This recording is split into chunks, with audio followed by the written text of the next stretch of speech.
we have to pull these in quite a little, and there's quite a gap here. There's the center, and I'm going to start driving these over. Called an Adirondack legend, Jack Leadley was a skilled woodsman, a hunter and a trapper. He was an artist, a writer, a snowshoe and ski instructor. He flew a plane, giving me my first aerial view of the Adirondack Park. He'd say it was handy for a quick trip to Maine to catch up with family over a lobster dinner, and then laugh heartily as we touched back down.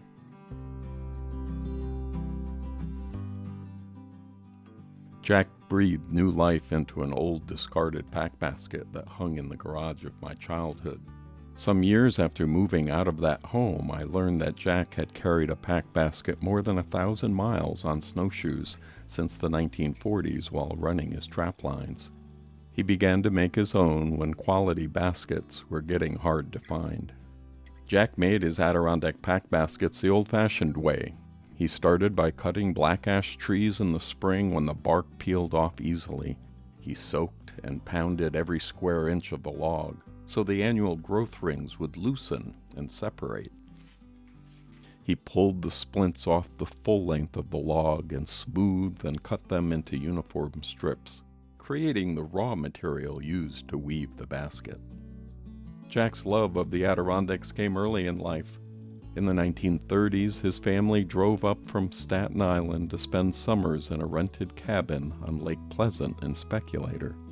After serving in World War II, Jack returned to the mountains permanently, marrying his wife Joan and joining a family with roots tracing back to 1794.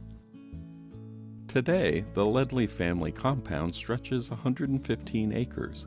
Here Jack built the bark shanty, modeled off a small cabin built by his great-grandfather-in-law in the 1890s. Dubbed Camp Balsam, he dedicated the shanty to the memory of those Adirondack pioneers who came here before us. His 8-by-10-foot shanty was framed with poles and covered with sheets of peeled bark. The front door faced south to catch the winter sun, and a window covered with deer rawhide diffused a warm amber light inside. There were 2 pole beds filled with fresh balsam and an open fire pit. The smoke inside escaped through a small wooden tower on the roof. Soon it became a Hamilton County destination. Jack welcomed visitors to his workshop and demonstrated his craft at folk festivals and workshops throughout the region. He shared his knowledge and time wholeheartedly, but came to prefer staying on his own property in the woods, allowing folks to come to him.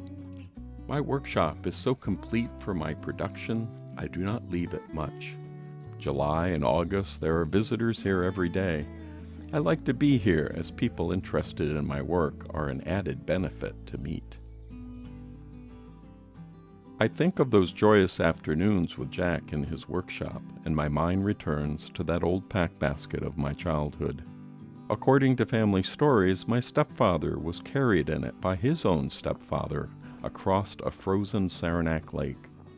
Jack, too, carried his own young son in a pack basket of his making while hiking the woods near their home. A mini pack basket made by Jack was gifted to my family at the birth of my first son and remains in our home today. People ask me sometimes, what do you like to do best? And I like about everything I'm doing, but I make pack baskets and rustic furniture and maple syrup, a few snowshoes.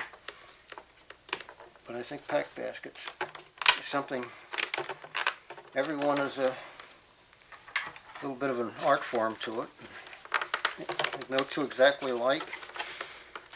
And when I start a basket now, I have in mind what I want to do, what I want it to come out, what I want it to be. This is against your back.